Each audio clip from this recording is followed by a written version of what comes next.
So here we are. We've been through the fall marching season. We're kind of moving towards what I call that in between time in music education, where we probably have a winter concert, or if you call it a Christmas concert, and I guess we're doing a lot of sight reading and doing a lot of things. And a lot of times when I get in those seasons, I'm like, what am I doing? Why am I doing it? Am I any good at it? You know what I mean? You just kind of, Oh yeah. If you're not on task, well, today we got to work on this. We got to work on this as far as our concert season stuff goes. Although I'll ask you this just as an aside: are you already starting your search for a good concert program right now? Marching season's over, or we're in playoffs or whatever. I would hope that they've started doing it. You know what I mean? I guess it depends on the program. You know what I mean? If it's a really small band in a smaller classification, there's a little more leeway in that because you got to be so concerted on what you're doing right now that you can't really, you know what I mean? You're the only director. So you're busy changing tires on carts and figuring out things, but in a larger program, we have the luxury of having more on staff. I would hope to think that each director, whatever band they do, they're at least thinking about it and researching. But even if this is not a disparaging remark, kind of depends on how good your football team is. Oh yeah. If you're going deep into the playoffs, you got to have something going marching still for a while. But yeah, in my career, I had 3 Thanksgiving weekends without a football game out of 31 out of 30 years. Yeah. Think about that for a second. Kind of my point. I saw 5 state championship games, but it was fun. But you're exactly right.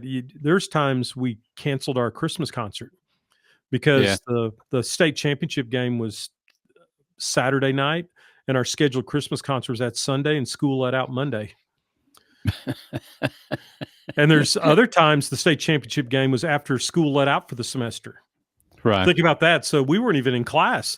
We just met at the band hall and got on the buses and had a good time. So it was good memories and good times. But yeah, your point is very well taken. It's we're just trying to survive day to day, And it kind of lends itself to the thought process of, it sounds dramatic in context, but am I doing things that mentally keep me fresh and keep me energized and doing the right, instead of, oh, great, we won again. Got to get ready for another week of football. And I love football. You know me. I love football.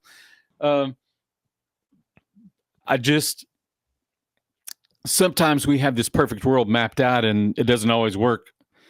Yeah. In reality, that perfect plan doesn't happen. So I tell you sometimes what, I think when you're deep in the playoffs like that, that's 6 out-of-town games in a row that you have no idea where you're going next week. So you're sitting there at 3:30 in the morning at the band hall getting back, and you're going down to the coach's office and going, hey, any word on where we're playing next week? Yeah, we're playing in Aledo, and all of a sudden you got to sit there. And then I've sat at the band hall and made all the plans, and then when I go get my truck to go home, the sun's already up. Yep. Because you've got to get it out there, man. So you're exactly right. Mental health becomes I know that's a cliche term, but you start to doubt yourself. You start to think, man, I could be a manager at McDonald's and have an easier life than this. Nothing wrong with McDonald's. You know what I'm saying? Right. Well, why am I spending 90 hours a week to do this? When I could be doing something else. I'm going also crazy. Also in the concept of I'm doing what I love, but do I love it all the time? Yeah. And you say you love football, and I do too. I always jokingly say, this is a little tongue-in-cheek, but a little bit of truth. I love marching band, and I love football. I don't always love the combination of the two. Not together. There's the problem. I mean, I've already bought my tickets to the Rose Bowl game. Right. You know what I mean? Because I'm going to be out there. So we're hoping – sorry, Mr. UT man. We're hoping that in the first round of the playoffs, if Tech makes it, the first round is going to be a Rose Bowl game. Think about that. So I might be seeing my Texas Tech Red Raiders in the Rose Bowl. And I love it, but I don't have a band with me. And if I had to bring a 180-piece marching band with me, I might be going, oh, God, this is going to be a lot of work. And then all the drama, some kid passing out and some drum major broke up with the first-chair trombone player, and they're screaming at each other in the parking lot, and you know what I mean. So I love gonna say, football. I love marching band, but the combination is stressful. I like football and marching band together when I'm going to watch somebody else do it. Yes, yeah. It's awesome. I love watching a good musical by my theater arts program at high school, but I don't want to be a part of it because that's a lot of work. Yeah. Lord, is that a lot of So, work? Mr. Experience, what can we do? We've talked about several different facets of this. Yeah. How do we maintain, positive mental outlook? How do we maintain, how do we take care of ourselves in the midst of all this? And sometimes it's easy as just stopping and going, okay, am I making more out of this than it is? Or, have I invested too much of my identity in what's going on here, which is so easy to do. But I don't know. Is there just some easy, simple things that we could share today that might make the season, or even if you're not listening when we're talking, this mental fatigue can hit at all kinds of different times.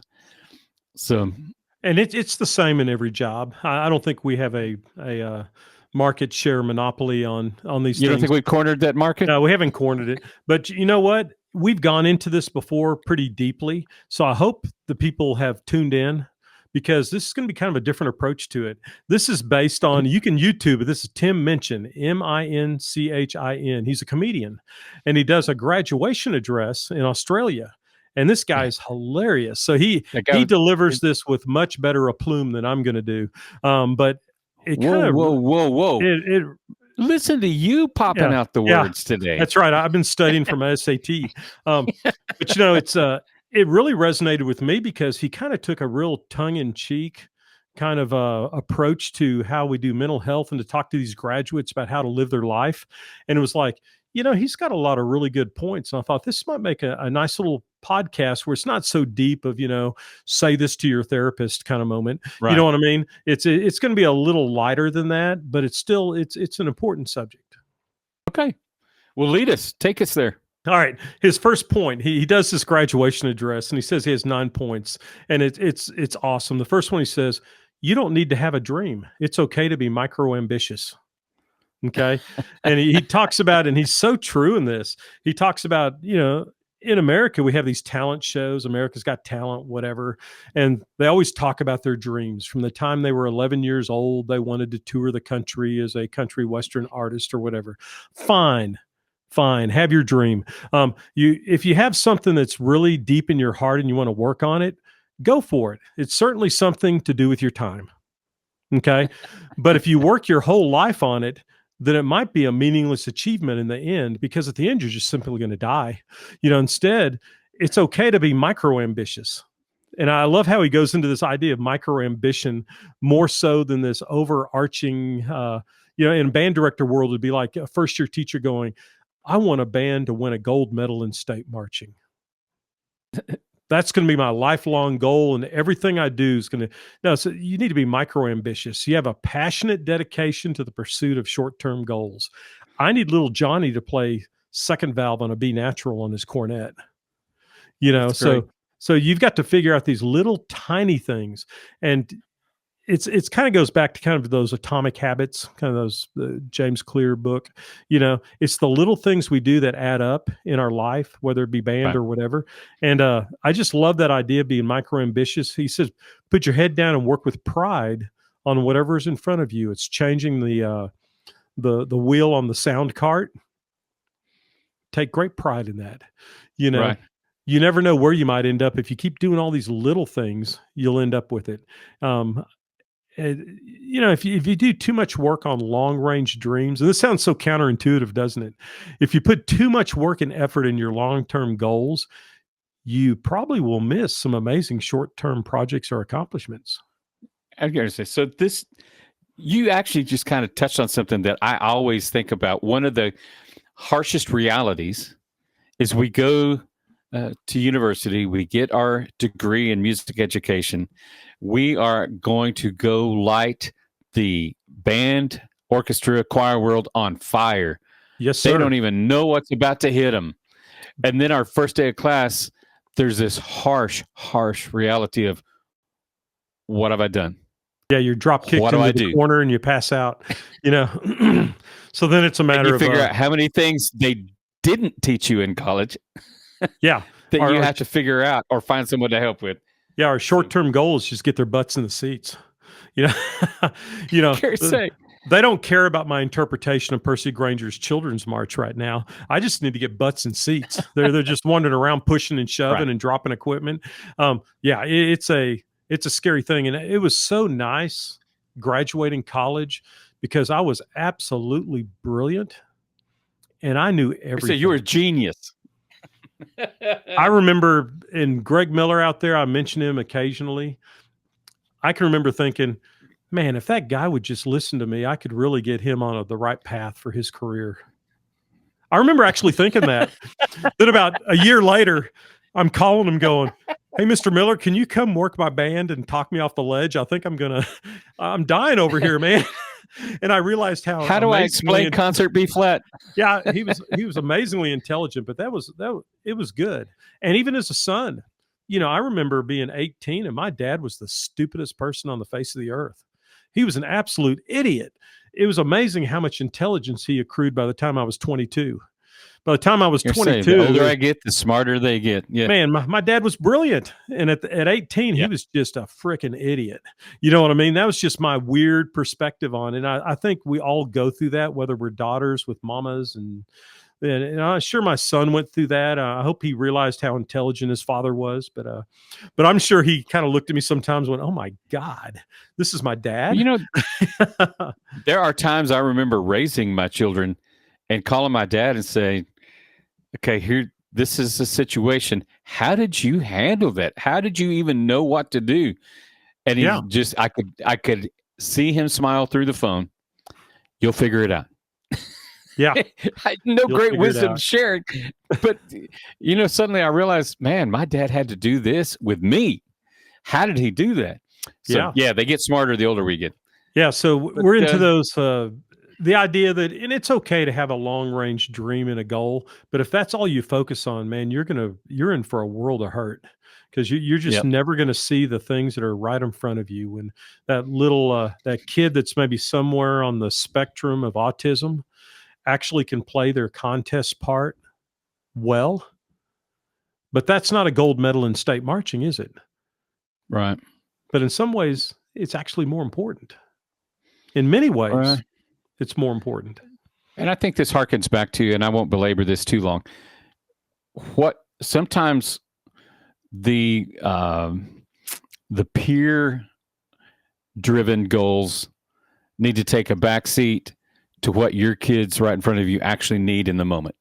Yes. And I think that's kind of what this is about. Dreams are important, great, but don't miss the opportunities to affect positive change. Right. That's exactly right. And the second point he does, I love the way he's so blunt. He goes, don't seek happiness. This is a futile pursuit. Do not seek happiness. And he says, just keep busy and try to make other people happy. And guess what? You'll get some happiness as a side effect. Yeah, that's great. And it's so true because if you're just out there every day thinking you're entitled to be happy, that I need to do this because I need to be happy, it is futile. There's no way you're just gonna be beating your head against the wall. And I love he does a quote. He says, we didn't evolve to be constantly content. Those of our ancestors that were constantly content, they died out.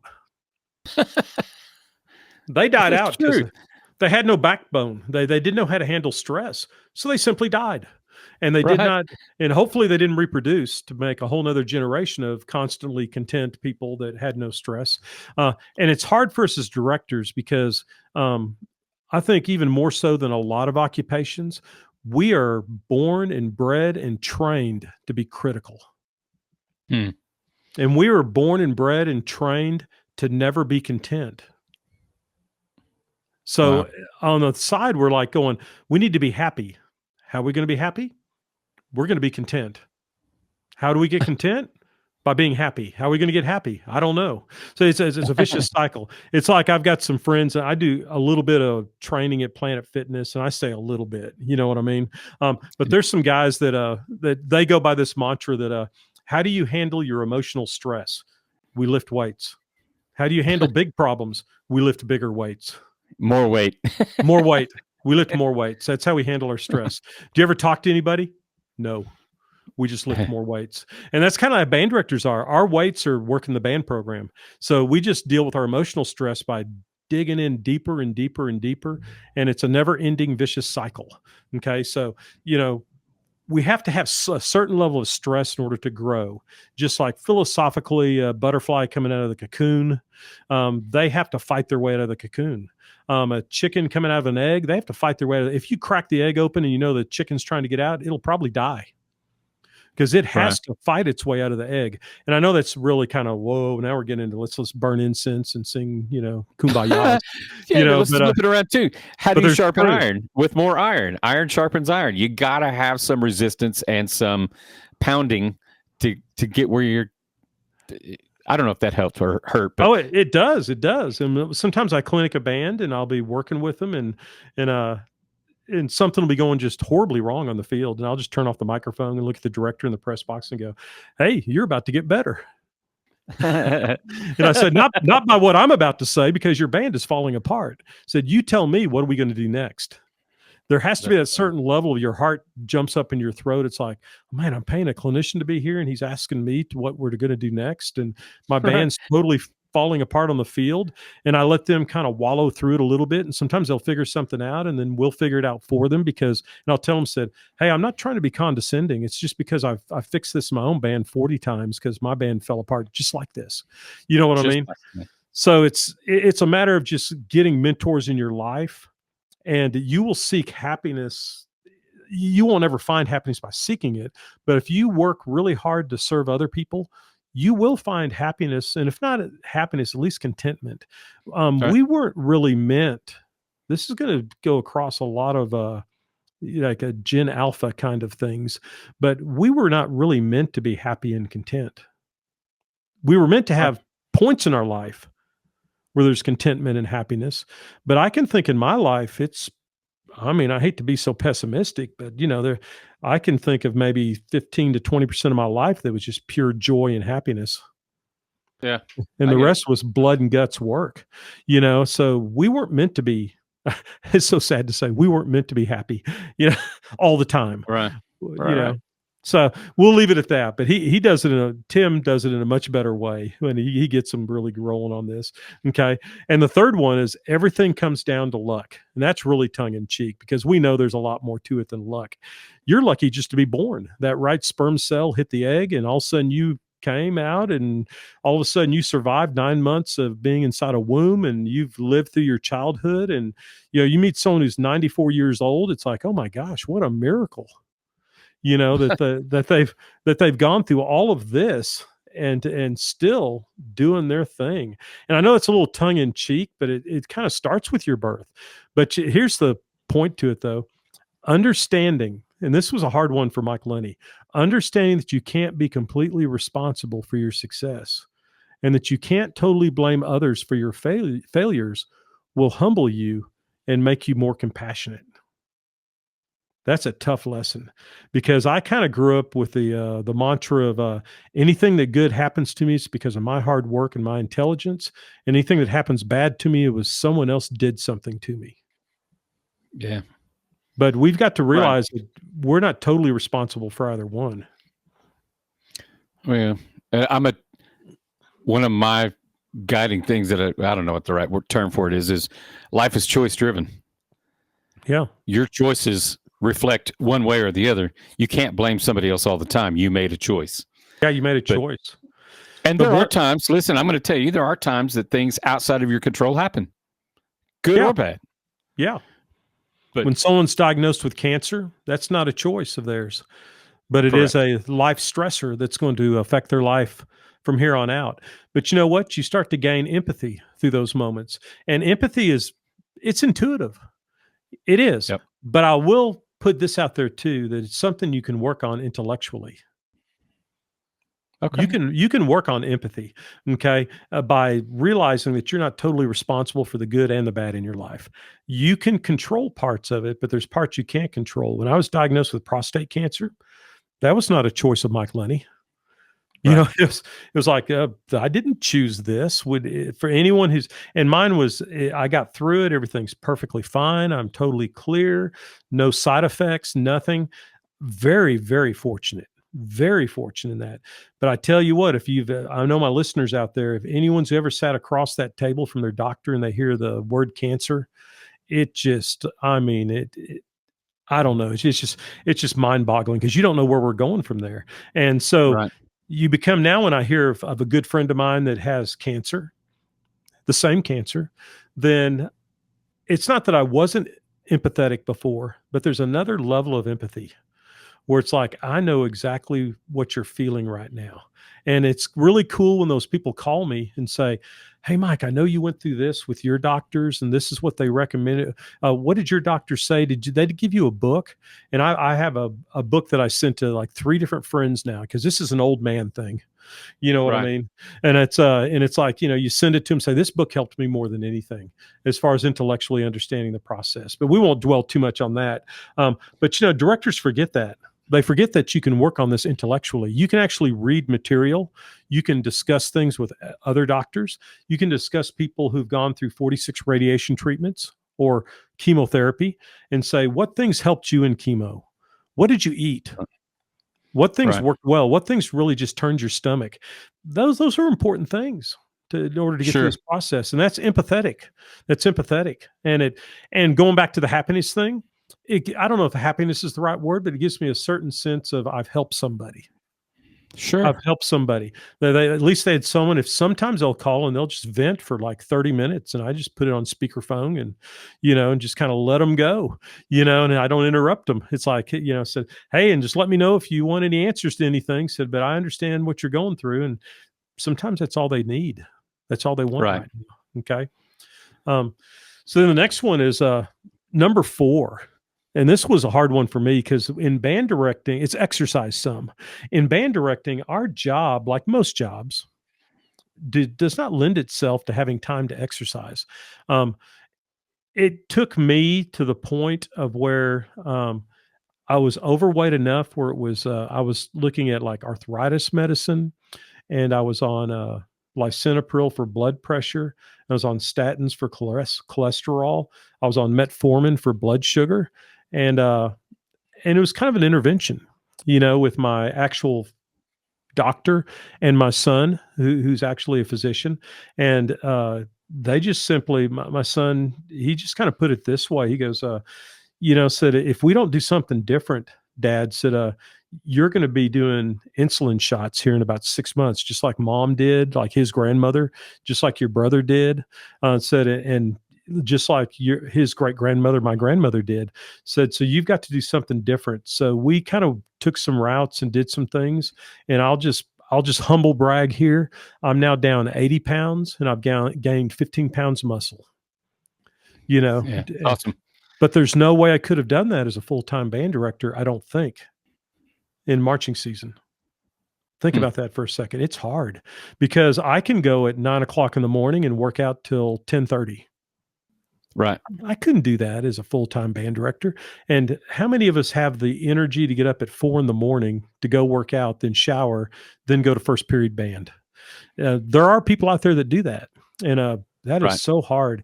But I'm just going to say, even if just take a 20-minute walk once a day, do something. Take up golf. If you like to lift weights, do that. Do yoga. I like how the comedian says, "Take care of your body," because believe it or not, you're going to really need that. You're going to need your body. And he made a really good point on this. I think this is an amazing point. Even the poorest of us in our society will reach a level of wealth unimagined historically by past generations. Isn't that Wow. amazing? Because just think of this. I thought it was one really cool point. He said, "Do you realize that 100 years ago there was no such thing as a hot shower?" Yeah. And I don't think we do stop and think about that. We don't. And so why do we put off doctor's visits? talking to you, Derrick. Why do we put off doctor's visits? So just make sure that you take time because you don't want to hear what the doctor says. There's nothing worse than having a fat doctor telling you need to lose weight. You know what I mean? But don't put off your doctor's visits. Make time to do that. Doesn't mean you have to agree with them, but get the testing done, the scans done. We'll think it's maybe a waste of money. I jokingly say this is tongue in cheek too, because my son's a doctor and his father-in-law is a judge and attorney. And I always tell him, said, the worst times of my life are when I have to deal with doctors and attorneys. Said, but when I need them, I need them. Yeah. Said, there's nothing to replace it. And, and I say, in my line of work, if I make a mistake, a band might make a second or third division. If they make a mistake, someone gets 30 years in prison or they die. Said, wow. y'all live in a different world than I do. There's not a level of stress that you're experiencing, another level of stress. Because I love this quote, and I have this on my bedroom mirror. It says, if you don't make time for your wellness, you will be forced to make time for your illness. Yeah, I've heard you say it before. Yeah, and it's true. It's true. So just something to think about. I'm not here to make anyone feel guilty, except for Derrick. I like to make Derrick feel guilty. But we've got to kind of take care of those things because with my prostate cancer, since I get a pretty good checkup every 6 months, and Blue Cross only pays for one physical a year, but I pay for the other one. And I think of it in terms of, I pay for more than that for fuel in my car for 2 months, so it's okay, to do that. But they caught it so early. Oh my gosh. It was just, if I would have waited, I could have probably gone, and my doctor told me that. The oncologist said, you probably could have gone about 10 years before you'd have noticed any symptoms of your prostate having cancer. It'd have probably been another decade. So, right. But since you came in so early and this has been found, we did all the appropriate scans. All I had to do was 46 radiation treatments, which sounds like a lot, but that's a whole lot better than surgery and a whole lot better than chemo if I'd have waited. And some people don't have that choice. Sometimes the onset of cancer happens quickly. But I will say, from talking to physicians and oncologists and my whole medical team, that if you catch it early enough, there are more decisions to be made. There's more avenues of treatment than just, okay, we've got to open you up and cut this out of here. Yep. So we'll just leave it at that. Okay. But unless you have something to add, my friend. Nope. Let's move on. Yeah, I figured you'd want to move on from that one. Okay. All right. Number 5, be hard on your opinions. Said art and science are not at odds with each other. Intellectual rigor requires constant attention and examination. And he gives a kind of a off-color reference to the fact that, opinions are like rear end openings. We'll just call it that. Everyone has one, and most of them stink. But he goes on to say this. He goes, the main difference is that intellectual opinions, they need more thorough examination than your rear end.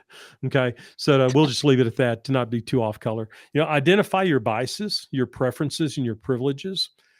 And this is something we've lost completely today. So I don't know what to do, but be able to discuss what you believe and still be respectful of the person you're engaging. Yeah.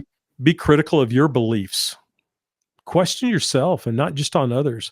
We tend to argue with no nuance. I agree with this. Yeah. And it's kind of scary, isn't it? And we generate false points by using 2 entirely different sets of assumptions. And we're arguing with someone. We're like 2 tennis players trying to hit perfectly executed shots, but we're on separate tennis courts. Okay. Yeah. It's like, well, what are we doing? And I'll give you some examples in the band world with that. We have this for 1A band directors, my good friends out there, it's kind of a touchy point because they decided UIL did not want as many 1A bands going to the state contest because there's not as many 1A bands. There's probably only about 30 1A bands. Really? And yeah, in the state, there's a lot of there's about, 90 1A schools, but some of them have 15 kids in their school. Right. So they don't have a band. They don't have a band. And so this is where it becomes where we argue, because I've got good friends who are 6A band directors. They brought up the point that there are a higher percentage of 1A bands advancing to state marching than 6A bands. And that's just not fair. It's a stupid argument, but okay. Yeah, but that's their argument. Okay. Yeah. And the music advisory committee and so forth bought it and said, okay. So it used to be the 1A bands could make a 1 at region and they would go directly to the state contest, because there's no need to have an area when there's not enough of them. And Right. and there's some good arguing points of, why are we even bothering with this? But I can give you really good points why we're bothered with it. But what does this have to do with 6A bands? I watched 14 bands in finals in 6A, amazing groups, but they have nothing to do with our 1A programs. Right. Why are they even concerned? And so they instituted this idea that if you had more than a certain number of 1A bands in your region, that all the 1As in your region had to go to one of the contests if you're zoned, and then all the ones who made ones, you just pick a certain number to go. And it had to do with how many bands were there. It's very convoluted, but through all this process and all these committees and all these arguments, they eliminated 2 bands from the state marching contest. And how did that affect your program? Not in Positively or not in one damn way did it affect that program. You see the 1A directors banding together and going, I think we should not have vocalists. We should not have certain electronics. We should not have sub speakers on the sidelines. We don't see that. They don't give a rip about what's happening in 6A, and they shouldn't. Right. They shouldn't. Right. So, now you see you got me on my soapbox. But yeah, but they're arguing those points. And I argued back with a good friend of mine that's a 6A. He's now a fine arts director, but he's had really good 6A marching bands. I said, you want to talk percentages. You had 41 bands this year in Class 6A at the state marching contest. That's almost twice as many as the total number of 1A bands. How in the world can you compare percentages? And said, in fact, in that regard, if you want to talk about the percentages of bands earning first divisions, it's probably 90% of all 6A bands or more get a first division. And rightfully so. But is that an argument that we should give less first divisions to 6A bands, to 1A bands? That's stupid. Right. Let's just have, and here's the good point, is that if we have the 1A bands, because it used to be in just a few years back, 1A, 2A was the same class in marching band. Right. Think about that. 1A, 2A was a state category. So guess what? No 1A bands ever made it. Almost no bands. I shouldn't say never, but basically the 2A bands ruled the roost, because they would march with 140 kids and they would win, and the 1A stayed at home, lost budget money, programs are dying. All of a sudden the state, and this is a good thing UIL did, they said, let's separate this out and have 1As as a separate class. And all of a sudden these bands are getting funding, and they're getting their state marching T-shirts, and they're making their one, and they're excited, and the community's proud, instead of like, well, our 6-man football, because to be a 1A band, you're eligible to play 6-man football. That's by definition. Right. Now, some opt up to 11-man ball, but they're proud of their football team that can compete in 6-man. Why can't they be proud of their band? Why does it have to be based on percentages? So, and that's just one example of it. Another one that just came up, this is a bizarre one. I don't know if you've heard this or not, Derrick, but UIL has just passed a mandate, whatever your policy. Foreign exchange students will not be eligible to ever compete in UIL. Because coaches were cheating.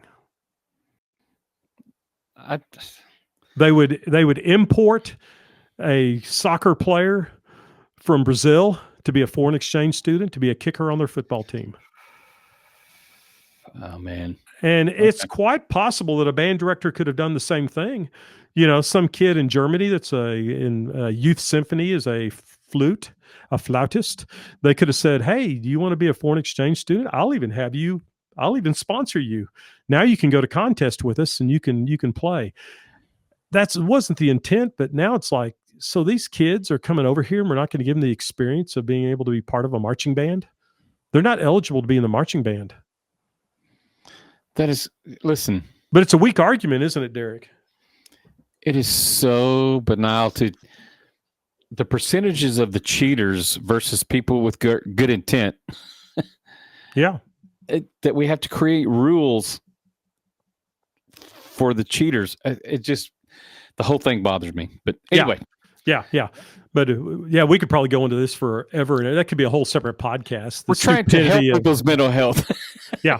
My good friend Bill Woods, he would always say, the problem with having lots of rules is you have lots of people figuring out how to break those rules. Care say you're just creating a smarter criminal. Yeah, then you have to make more rules because it's a never-ending process. And it's the old radar detector thing. Yeah. Build a radar detector, and then they build something to defeat that. You build a better radar detector. It's just back and forth. Yeah, same company's making both of them. Yeah, no doubt. And I love this next one he said, because I've lived my whole life being a teacher. He said, be a teacher. He said, please be a teacher. This is the most admirable and important job in society. To be a teacher, even if you're not a teacher. I like the way that's quoted. Be a teacher, basically if it's not your career, still be a teacher, even if you're pursuing a different career path. Rejoice in what you learned and spray it. Don't take your education for granted, And I like that. And I love how he says this, because even as a comedian, he says, I've lived my life not even having a real job. But he said, but I guarantee you, I can name 3 people in my life that have changed my life entirely. And they were all 3 elementary teachers. And I think we can all do that. We can all think back to a teacher that changed our lives. And so I know it's a tough gig right now. I've seen TikTok videos, and it's people just, and it is sad. A teacher sitting there going, I've worked for 11 years, and I just found out from TRS with how they're doing it, I can't retire till I'm 65. I can't do this for 40 more years. And I kind of came through in the golden age of education as far as retirement, because we had only the rule of 80. And then now that we don't have enough teachers because everybody's quitting, now they're doing it where if I wanted to, I could go back and be retired and be rehired. And it used to be I paid a penalty. I paid the penalty for what would be paid into TRS by a newbie. Yeah. But now they've transferred that responsibility to the school districts. So if I went back as a full-time teacher, I could make exact same money I made before and not be punished and still draw my full retirement. All you have to do is lay out 1 year. And so see how that compounds the problem? All of a sudden, all these people, they can't afford to be retired because how bad our economy is. So they go back and start teaching, and that pushes out the new teachers because they're not being hired. And now, I don't know, it's just a crazy moment where it was at one time our TRS retirement system was seen as a very important perk as an educator in Texas. The teacher retirement system was, because it was a very valid pension. How many people out there actually get a pension? Now, whole thing might go broke before I die, but I get an exact amount of money per month till the day I die. It's not a 401k. Because a 401k, when it runs out of money, it's gone. It's gone. And that's what they're trying to switch all the TRS to, is more of a 401k benefit, not a benefit-based, but a contribution-based process. And we could have a whole podcast on that and bring in some school attorneys, and they could tell you how what they're doing is they're just basically just screwing up every teacher's retirement in the state of Texas. So what are teachers doing? They're walking away. They're walking away, and they can take the money out of their TRS account and they can invest it and actually make more money in the next 40 years than they could make as a teacher retiring. So that's got to be addressed somewhere along the way, because you know how an army runs on its stomach? You know what I mean? A society runs on its educational system. And if we don't have a good educational system, we are sunk. You think education is expensive? Try ignorance. That's a great quote. I like it. Try ignorance for a while, because I would much rather pay out the wazoo for education as a taxpayer than pay for all the ignorance that surrounds me right now. Right. The people don't even know what an interest bearing account is. They don't even know how their taxes are figured out. We've got and I hope I don't step on too many toes, but I don't really care anymore. I'm an old man. We've got the stupidest generation out there right now. They don't even understand how they're being paid, why they're being paid, what happens to their money, where their money goes, where their subscriptions are. They have no earthly idea what's going on. They just know where the Starbucks is located. So there you go. I just crunched some big toes. Okay. So if you want to argue with me, Send me an email. We'll talk. And I love arguing with young people. I love arguing with Jehovah's Witness. Okay. Those two So our things. positive point, Yeah. be a teacher. Yeah.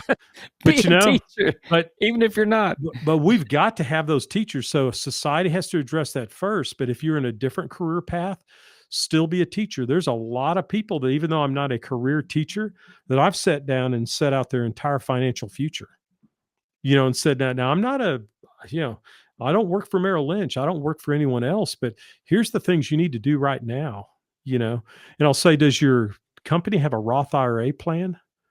Well, I don't Yeah. know. What do you mean you don't know? Said, it's like bar rescue kind of moment. You know what I mean? It's like, what do you mean you don't know? You don't know how much alcohol you're selling? Oh yeah, they'll come back a week later. Yeah, it's a 6% matching. Oh my God. That's your first job, is to fully fund your Roth IRA up to 6% of your income, because they will match it. Yeah. So I mean, it's just those little things that they're just not taught. They're not stupid. That was probably very overly dramatic. It's ignorance. There's a difference. Sure. Ignorance is, it's not stupidity. It's ignorance. They just have never been taught, where I was taught that in school. We took accounting class. Think about that. We took accounting. Let me try even just a different facet from a simpleton, which I consider myself a simpleton. I'm probably fairly naive in a lot of concepts that other people are just like, how can you be that way? But let me translate it this way too. At your place of employment, sometimes I think we wear it defensively, that we know what we know and we don't want anybody else to know what we know, because that's how we maintain our position of importance wherever we are.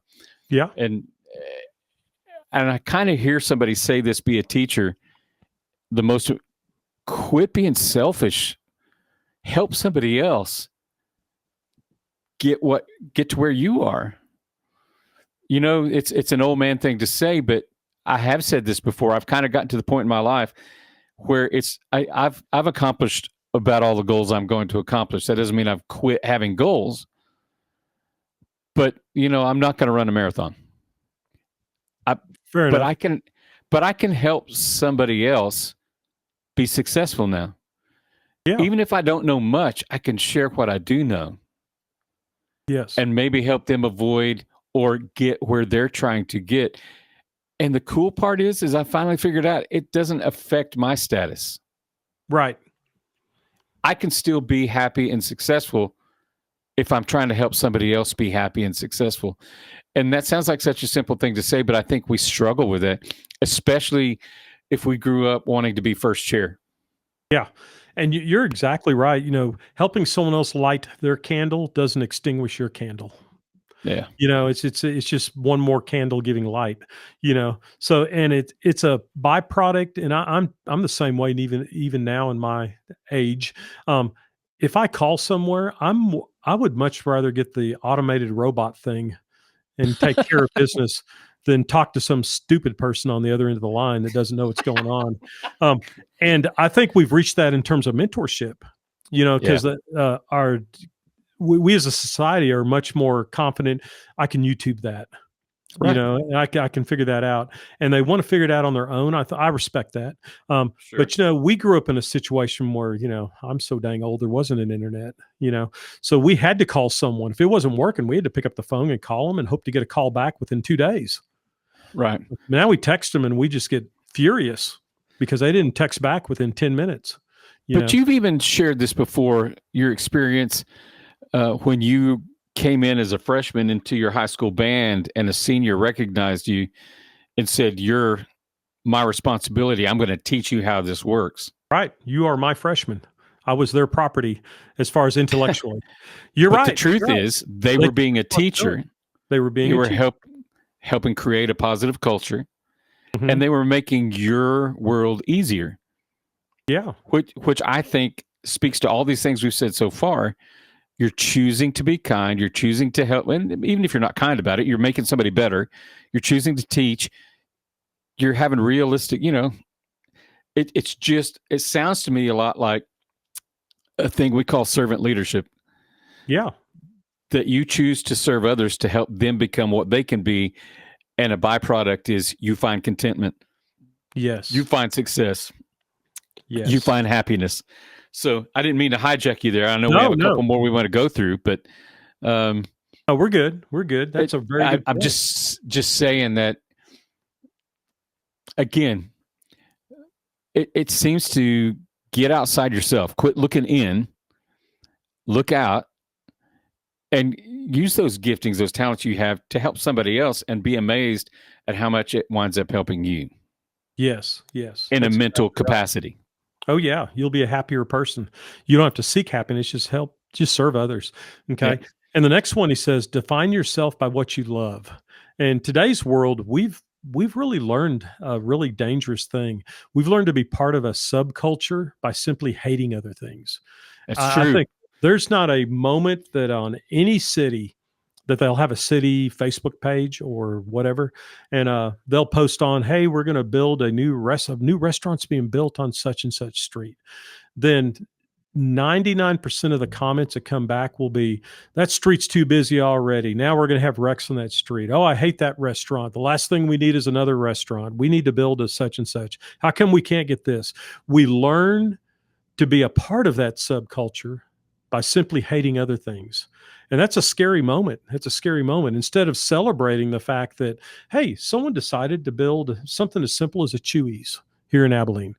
We've got a Chewy's. I'll tell you a funny story. I was out at Pecos helping out with their band. They built a Taco Bell. What? That was, we went there and ate lunch. There was 300 cars around that thing. All the kids in band talked about, all the band staff talked about was Taco Bell. And I'm sitting there thinking, there's one within a mile and a half of my house, and I've never eaten at it. I pass it on purpose. I pass it in. I don't mind. I ate there and I said, they're actually pretty good. So I might hit the one up here. But isn't that interesting that, that they were celebrating the fact that someone built a restaurant and now they have a choice of where they can eat, even though it was just a simple Taco Bell, just a fast food Mexican food place. Okay. And so he kind of delves deeper into this, said, we define ourselves by being opposite to something else. We see that in the political dealings all the time. Welcome to politics in America. Yeah. And I think that comes all the way down to even band programs. You know what I mean? We define ourselves by how much we dislike another band program, or our goals to beat that band and our goals not to be beaten by that band. And then we just hate the way they do things. And we find out one kid said something rude, so then we just say, oh, every kid in that band is just rude. No, it was one kid, so we base ourselves, but hopefully we can be a little more showing admiration and giving thanks. Express your passion for things that you do love. Send thank you cards, handwritten thank you cards, give standing ovations. And I think a good level of student leadership and servant leadership is, let's say you went to area marching and you did not advance to state, or even you made a 2 or a 3 and you didn't make your first division that year. There's nothing wrong with buying about 4 or 5 thank you cards and telling the kids, said, hey, it'd be nice if we just kind of all sign this card. And I'll have the band head drum major right on the top, say, congratulations on your first division. We wish you the best of luck at the next level of competition. Wow. How cool. That's way cool. We did that all the time. And I've still got a box that says Wiley Pure Gold Band, because it was an old suggestion box that Lewis Thornton had at the Wiley Band Hall. And you know what's inside that box? All of my thank you cards and letters I've received in 31 years of teaching. Oh, wow. I saved every one of them because I was told by a really good mentor, said, save those, put them in a file.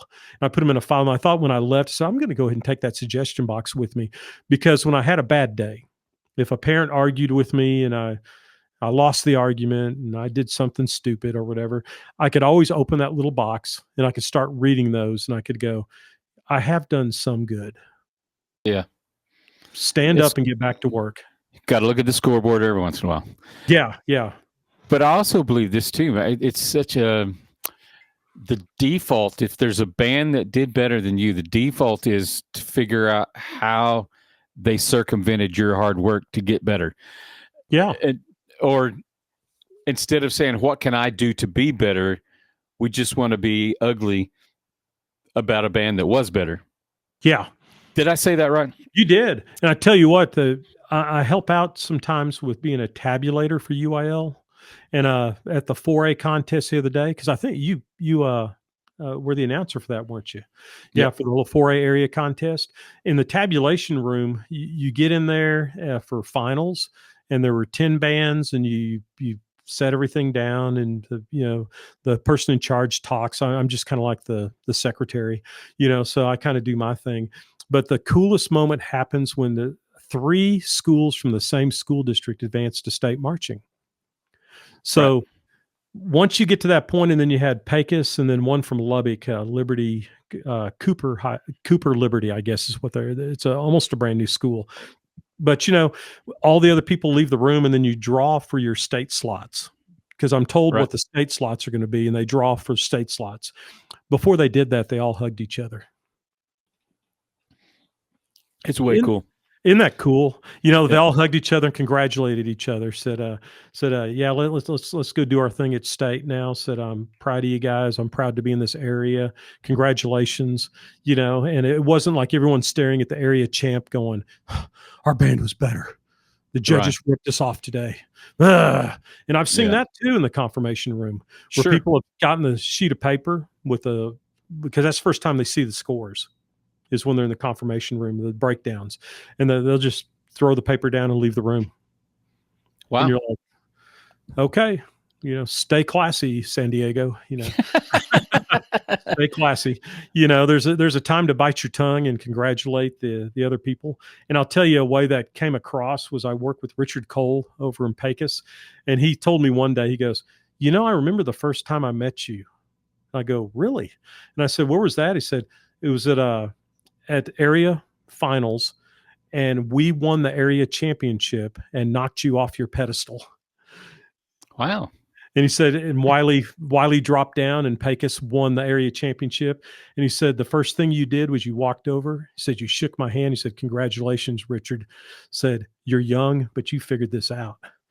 And he said that stuck with him. That instead of ranting and raving and complaining, my first instinct was to go shake his hand and say, hey, youngin, So you've got this figured out. Said, congratulations, you took down the big bear. You took down the big bear, and he never looked back since then. So karma's a good thing. Yeah. There's times when, you need someone to kind of pick you up sometimes. Okay. Well, I'm going to say this too before you move on. We operate in such small circles, realistically, and it doesn't. I'm not talking about just band directors or just orchestra teachers or just choir or music in general. Everybody in their field, when you get to a certain level, you realize it's a smaller community. Even, you never know where you're going to meet somebody else down the road. You said that karma word, and it kind of keyed that to me. There are times that I unfortunately have not done the right thing by my attitude. I'm a fairly passionate person, and sometimes that passion gets the best of me. And I may say something that in the moment makes me feel better, or, I feel vindicated. And then we'll come back in a year or two where I have figured out that wasn't that smart. Mm-hmm. Now I'm dealing with somebody that was offended by me and has never been able to let that go. And so if I would define, as this says, if I would be defined by the things that I love and as an encourager, as always taking the high road, and I realize it's a easy thing to say, but if I stop and try to make the choice, as we said earlier, find what that one said, be hard on my opinions, realize that maybe today it just came down to luck and it wasn't my day, but I'm going to choose to take the high road. I'm going to choose to be an encourager. I'm going to choose to champion the things that I love, whether that's a marching contest, even if I didn't win. The fact that all these kids are out here giving everything they got, even if I don't like one of my competitors, and it happens. Mm-hmm. We don't all like everybody, but I love the concept. I love the idea that we're all going out there and doing our best and presenting our best. And I can tell somebody, great job. It doesn't matter where they've wound up in the rankings. It doesn't matter what their rating was. If it's a ratings contest. Even it's so easy to say all that, isn't it? But from a mental health standpoint, wouldn't we all be better off? And that's kind of what we're trying to address today. If we found something positive to say, I like your thank you card. It kind of keyed that. Yeah. If we found a way to respect and encourage and appreciate, maybe that's the word I'm looking for, that everybody's doing the best they can. Yeah, and in our field, it's also kind of making sure that you realize that, it is about competition at times. It's time to win or time to lose. That's something you don't hear too much in society. But you would not believe that parking lot at State Marching outside the Alamo Dome. That there's I don't know how many times I went down there one time and we forgot all our bass drum harnesses at home. Oh wow! And TCU allowed us to use their harnesses off theirs. And there's a time when Rocky Harris, a great friend of mine at Big Spring, he walked up and he goes, I've got a kid who forgot their pants.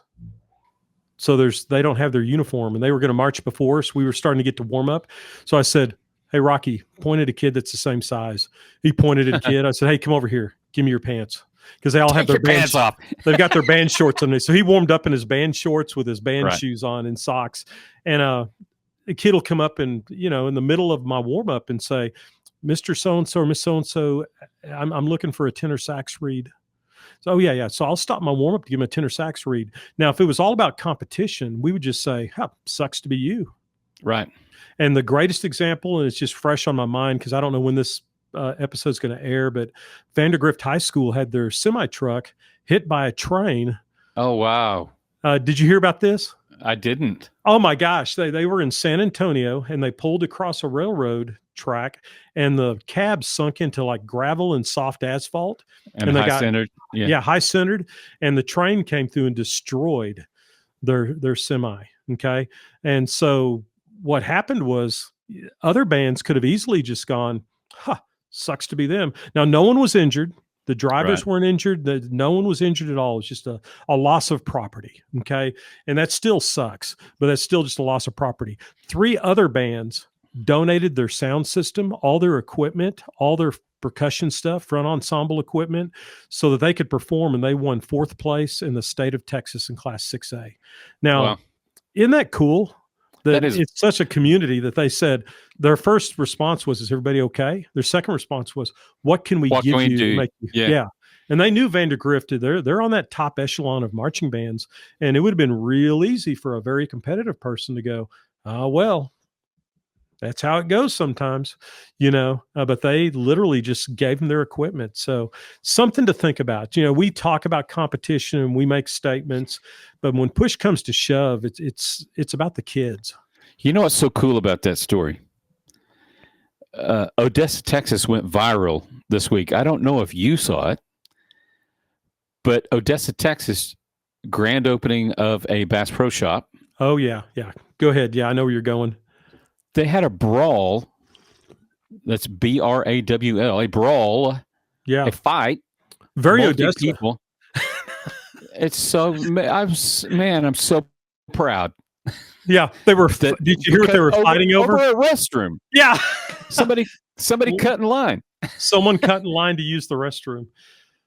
And so,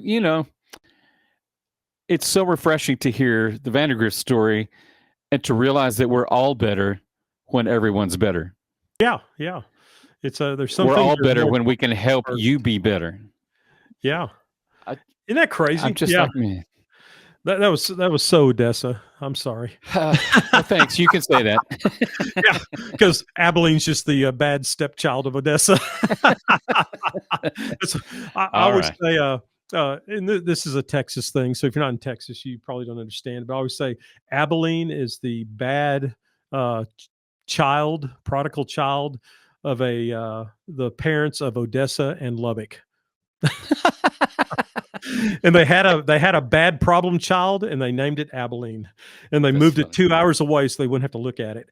Now, so for my Abilene people, I've lived here forever, and I love Abilene, but you got to give a dig. It is Abilene. But again, when we define ourselves by, and it flows right into your next point, if I'm looking ahead, Yeah. that, in that situation for Vandegrift, they were powerless at that point. Yeah. There wasn't anything they could do. No, the drivers jumped out of the cab. It was a good 30 minutes before it got hit. They went and called the 1-800 number. No one would pick Right. up from the railroad.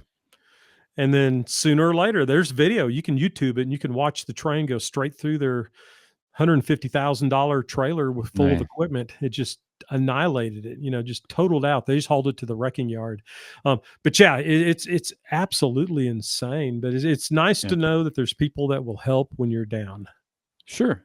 And for your mental health, sometimes it's a good thing, number 8, if you can learn how to respect people that are in a less fortunate or have less power than you. Yes. And the next one really hit home because one of my things, if we had and we were very fortunate that we'd have lots of applicants at the time for specific jobs. I might have 70 applicants for a percussion job. And so we would whittle it down to the top 5. Then we'd get down to the top 3. We'd invite them back in for another interview. And guess what? I would take them to Chili's or Outback and just treat them to lunch. And observe. Because the number 8 is respect people with less power than you.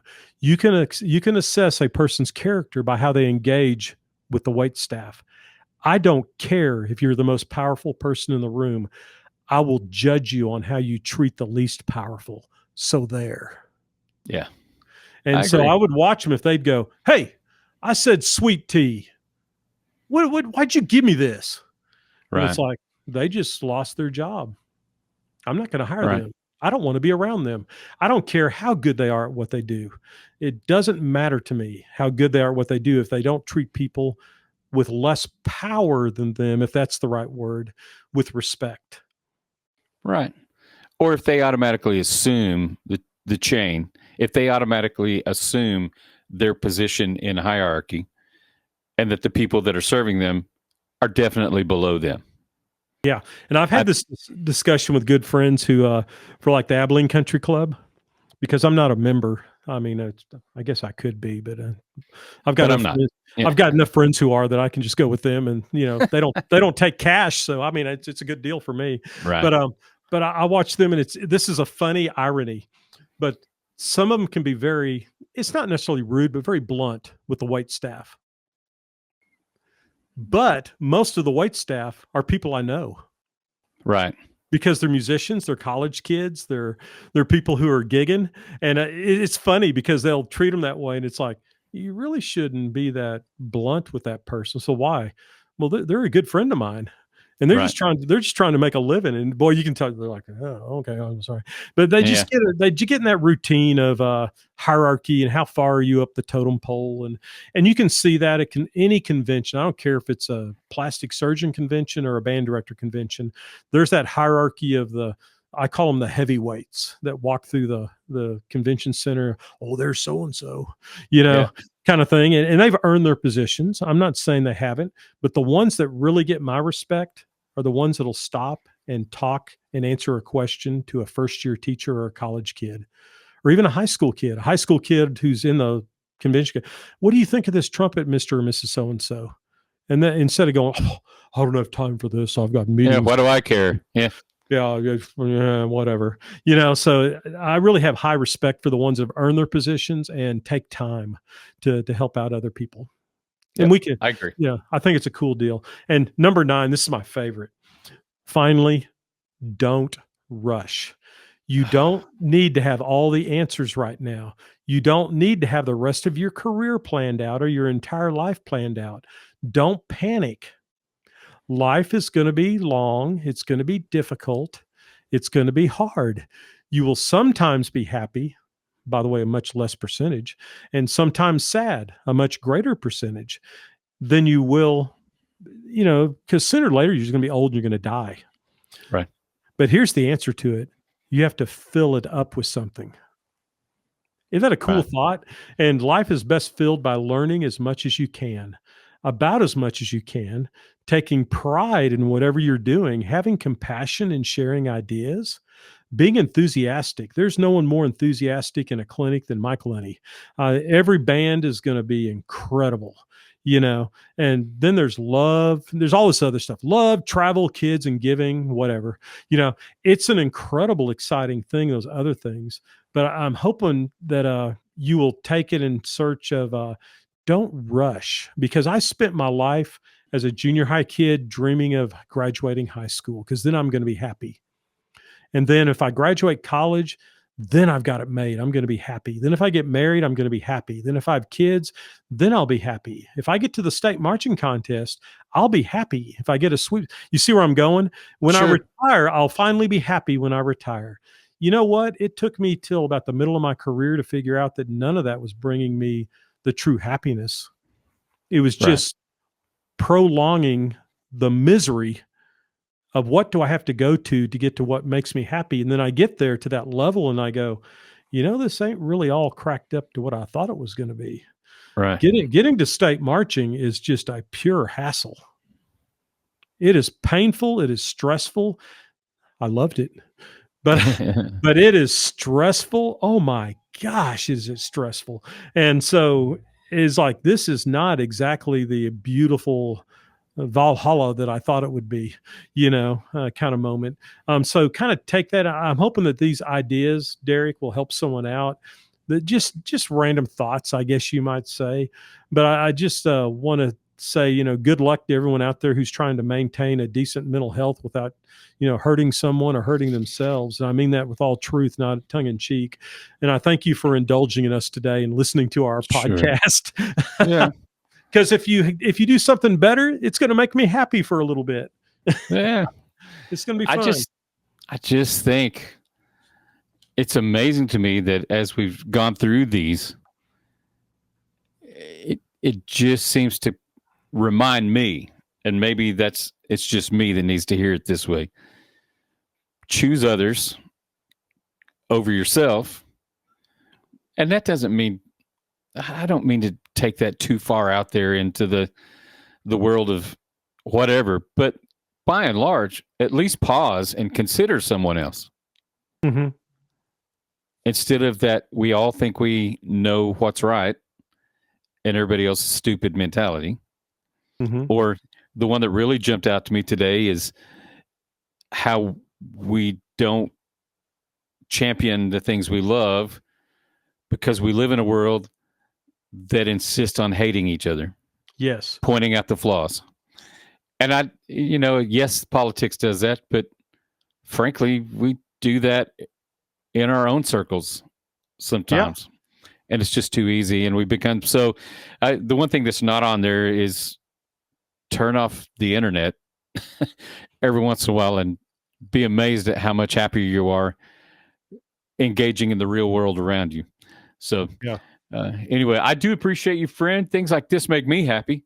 Yeah. When we get to refocus and challenges me to be better. So, and I tell you what, Derrick, before we sign off, the comedian's name is Tim Minchen, Minchin, graduation address in Australia. I promise you, look that up. It's only about 6 minutes long, but he's absolutely hilarious. And if you've actually listened to this podcast, when you see him, you'll go, yeah, I can see that. Yeah, yeah. Crazy red curly hair everywhere. Oh, yeah. So, he does a much better job than we did. But thanks for putting up with me today, man. Hey, man, I enjoyed every bit of it. It was fun. Let's talk again soon, man. All right, we'll do it.